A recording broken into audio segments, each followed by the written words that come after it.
अगर इस अभिभाषण में आने वाले 5 साल में सरकार का विजन क्या है उसके बारे में कुछ बताते।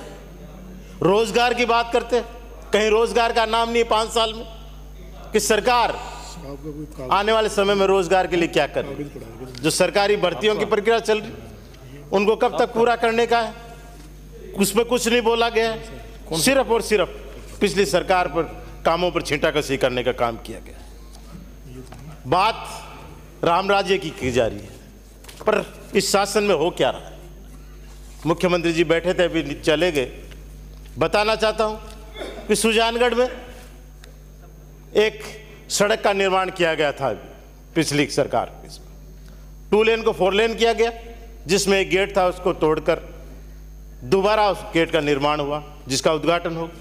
और उसके बाद अभी 22 तारीख को जब अयोध्या में रामलला की मूर्ति की प्राण प्रतिष्ठा की जा रही थी, तो वहां के भी हिंदू समाज के लोगों ने उस दरवाजे पर राम दरबार लगाने की घोषणा की कि राम दरबार स्थापित किया जाए। उसके लिए उन्होंने तारीख मुकर्रर कर दी कि इस तारीख को होगा, पर व्यक्ति विशेष का नाम न होकर 11 संतों के माध्यम से प्राण प्रतिष्ठा कराने का जब उन्होंने निर्णय लिया तो उस कार्यक्रम को रोकने की कोशिश की गई, जबकि वो सिर्फ एक धार्मिक आयोजन कर रहे थे। और जब उन्होंने उस कार्यक्रम को किया, राम दरबार की मूर्तियां उस गेट पे लगाई, तो सरकार ने उन पे गलत FIR दर्ज करा दी सरकारी अधिकारी के वहां से। उनका दोष क्या? दोष सिर्फ इतना सा बहुत लोग बैठे हैं कि उन्होंने वहां लाउड स्पीकर लगा के 24 घंटे का अखंड रामायण का पाठ कर लिया, या उनका दोष ये कि उन्होंने सड़क के किनारे, सड़क पर नहीं, सड़क के किनारे भूमि पर टेंट लगा लिया, वहां प्रसाद का कार्यक्रम हो गया, लोगों की भीड़ हो गई। तो कार्यक्रम इस तरह का था, भीड़ होनी है। आज यूपी के मुख्यमंत्री जी कह रहे हैं कि अयोध्या अभी रामलला के दर्शन करने मत आइए, भीड़ ज्यादा है। तो वहां भीड़ हो सकती है, तो यहां गांव में क्यों नहीं हो सकती भीड़? पर उसके लिए FIR दर्ज करा दी सरकारी अधिकारियों ने। सरकार को संज्ञान लेना चाहिए। जब मुख्यमंत्री जी दबाव दें तो उससे पहले इस जानकारी लेके इस FIR को निरस्त कराया जाए। सरकारी जो FIR है उसको, सरकारी मुकदमा जो दर्ज किया है उसको वापस लिया जाए। अभिभाषण में बिंदु संख्या 8 में कहा कि चुनावी जनसभाओं के दौरान किए वादे और संकल्प पत्र है उसको सरकार पूरा करने के लिए कटिबद्ध है। पर साथ में ये भी लिख देते कि सरकार कौन से वादे आप पूरे करोगे और कौन से आपके जुमले हैं, क्योंकि आपकी प्रधानमंत्री जी, आपके पार्टी के नेता तो यही कहते हैं कि हमारे तो चुनावी सभा में जो हम वादे करते हैं वो तो जुमले होते हैं। तो इनमें वो लिस्ट लेते हैं ताकि जनता कंफ्यूज नहीं होती कि कौन से वादे पूरे करोगे और कौन से इनमें जुमले हैं।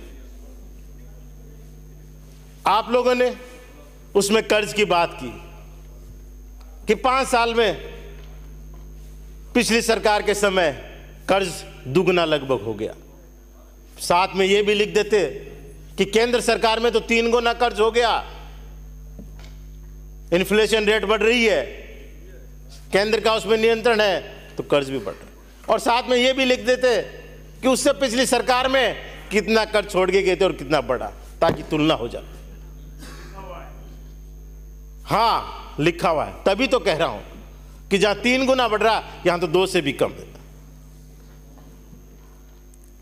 आप लोगों ने GDP की बात की, 4.3% राजकोषीय घाटा की आप लोगों ने बात की है, पर केंद्र का 6.71% जो राजकोषीय घाटा है GDP का, वो भी आप देख लेते ताकि तुलना हो जाती है इस 5 साल के कार्यक्रम। 11% की विकास दर इस दौरान सरकार ने दी, एक ऐतिहासिक, और पूरे देश में दूसरे स्थान पर थी विकास दर। अगर नॉर्थ इंडिया की बात करें तो पहले नंबर पर उस समय राजस्थान था विकास दर के मामले। ये पिछली सरकार ने काम किया। इंदिरा रसोई की आपने बात की, किसकी समीक्षा करेंगे?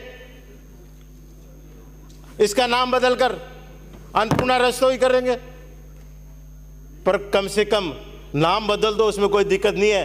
पर पहले की तरह जिस तरह से इस सरकार ने सम्मानजनक तरीके से उनको बिठाकर एक अलग स्थान देकर सम्मान तरीके से खाना खाने की व्यवस्था की है, वो पुनः सड़क पर गाड़ियां लगाकर सड़कों पर खाने के मत छोड़ देना, ये मेरा आपसे आग्रह है।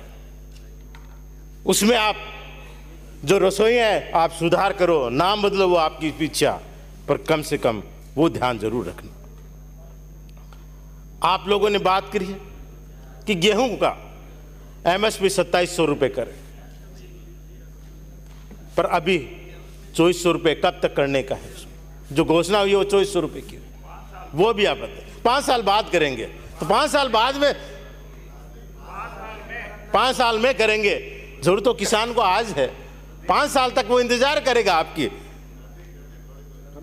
प्रधानमंत्री आवास की बात कर रहे हैं कि पिछली सरकार ने प्रधानमंत्री आवास पे पिछले 2 साल से केंद्र से एक भी प्रधानमंत्री आवास के जो हैं वो नहीं आ रहे हैं, सब रोक लगी हुई है। आपको पता है कि प्रधानमंत्री आवास जितने भी हैं सारे के सारे रोक लग रहे हैं, एक भी वहां से स्वीकृत नहीं हो रहा है। लगातार 2 साल से ये हो रहा है। चिरंजीवी योजना जिसकी जगह आप लोगों ने बात की आयुष्मान योजना लेके आ रहे हैं, बिल्कुल लेके आइए।